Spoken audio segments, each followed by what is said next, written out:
Hello guys, let's discuss an MCQ.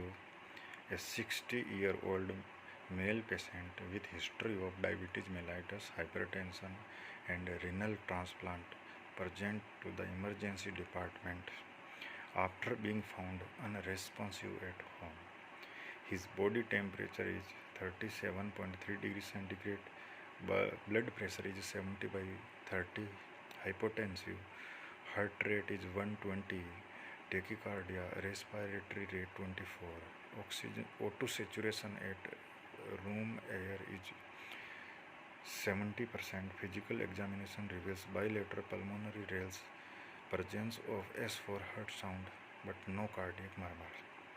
He is intubated for the air protection.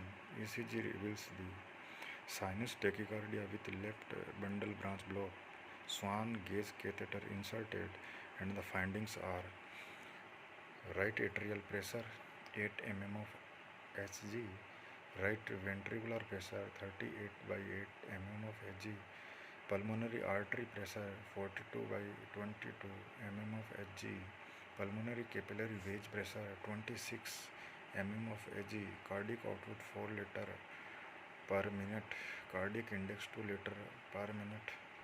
Most likely diagnosis: option A, septic shock; option B, cardiogenic shock; option C, acute mitral valve regurgitation; and option D is acute acidic pulmonary embolus. Okay, before discussing, let's discuss the shock hemodynamics. In hypovolemic shock, the primary abnormality is decreased preload, pulmonary capillary wedge pressure. Another findings are increased cardiac output and increased systemic vascular resistance, means afterload. So the treatment will be to treat the primary abnormality, preload, to increase the preload, IV fluids. In cardiogenic shock, the primary abnormality is decreased cardiac output.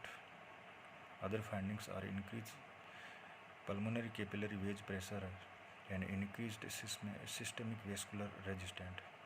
So the treatment will be inotropes and revascularization. Next one is the distributive shocks, which include the septic shock and neurogenic shock. The primary abnormality here will be the decreased afterload, means systemic vascular resistance, increased cardiac output and decreased preload. The treatment option will be the pressors and IV fluids.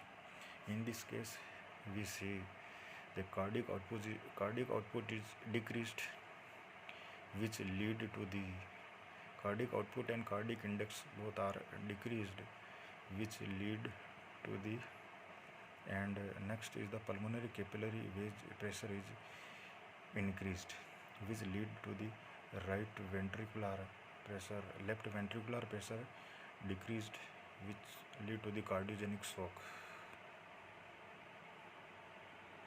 And interesting finding in late stage of septic shock, the presentation, the findings are similar to the cardiogenic shock, but in our question the presentation is acute, so septic shock is ruled out.